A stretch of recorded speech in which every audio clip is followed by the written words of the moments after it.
In a digital age, a crisis can break, potentially undermining the reputation of a firm. Now, Tesco is just one of many struggling to stay afloat when bad news breaks, impacting stock values within seconds. Here to tell us how companies can protect themselves, Dave King, an online reputation specialist. When news that Tesco had overstated its profits broke, do you think that the company effectively handled the public backlash? In terms of the online impact, Tesco is an interesting case study because unlike most consumer brands, Tesco operates multiple businesses. They've got a credit card business, they've got an insurance product, they've got the supermarket, they've got that online shopping platform, and so on and so forth. So Tesco, albeit naturally over the last few years, have created quite a barrier online in terms of protecting their online footprint from natural attack.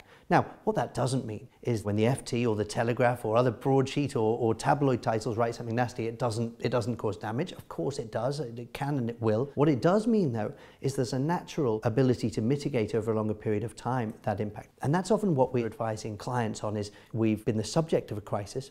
We know that it's a big problem right now. We're dealing with it as best we can. We're communicating with stakeholders. But how do we make sure in 3 days, 3 weeks, 3 months, 3 years' time, this story is not the dominant part of our online profile? Tesco isn't just a minor player, it's a global player. So when Tesco makes a mistake, everybody seems to be rattled, and stakeholders from the investors to just the general public are all affected. Now, we know that information has been trickling out in terms of the severity of the situation. Do you think that Tesco is ever going to regain this confidence that once existed? I'm sure it is a very real issue internally at Tesco, and I'm not sure it's an uncommon issue in the sense that sometimes, of course, especially in a colossal organisation such as Tesco, it's entirely conceivable, quite apparent it would seem, that not all of the facts were recognised at board level, and of course it takes time to ascertain those facts. The question in protecting one's reputation is how is that dealt with the media and at consumer level in the short time it takes to acquire those facts. Now, I know that you can't reveal the names of the high-profile clients that you represent.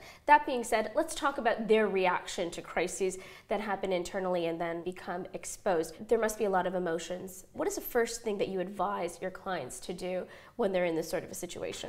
It's a good question, and you know, there's a lot of things clients have to think about at the height of the moment. One is not being emotional, so you know, that you're right, that's the key thing to address. The other one is clearly not to tell lies.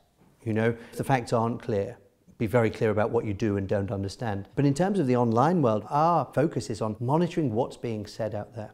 What are people saying about this? What is the reaction on the street? So that minute by minute as the crisis unfolds, we can understand not only how people are reacting to the crisis itself, but how are people reacting to what you're saying about that crisis? And then we can react accordingly. There was a whistleblower in the Tesco example that really brought all of this to light. Nobody was aware, completely blissfully ignorant to the fact that there was even a reporting issue at play here. So what role do whistleblowers play in a company's larger online reputation or any reputation management program? Well, the internal threat is a big threat to organisations, not just the deliberate internal threat, a whistleblower, but also, of course, all employees of business, most employees of businesses at least these days, leave a lot of information on social media. And that information will be used to compromise a business, its reputation, or indeed to inform a cyber attack.